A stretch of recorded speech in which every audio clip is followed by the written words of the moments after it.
In this paper, we first obtain noisy data by adding a specific type of noise, known as Gaussian noise, to the clean data that has been scaled.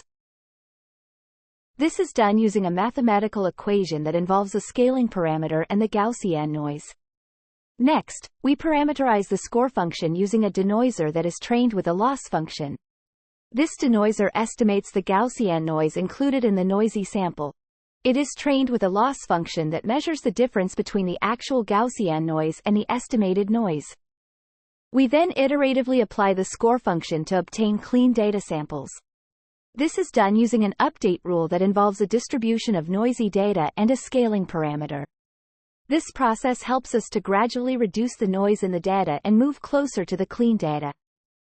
Following this, we decompose the conditional score function into the unconditional score function and the loss-based term. This is done using an equation that involves the loss function. This step helps us to separate the effects of the noise and the actual data.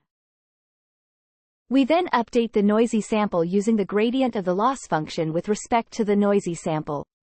This is done using an equation that involves a time-dependent step size parameter. This step helps us to adjust the noisy sample in the direction that reduces the loss. Next, we perform optimization within a small neighborhood on the tangent space of the clean data manifold. We define this neighborhood using a radius and the tangent space of the manifold. This step helps us to focus our optimization efforts on a small, manageable area.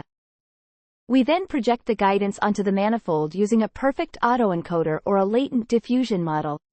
This is done using the encoded latent variable or the decoded latent guidance.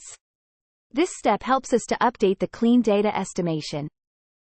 Finally, we discuss the possibility of multi-step optimization using advanced methods such as the nonlinear conjugate gradient method or time traveling.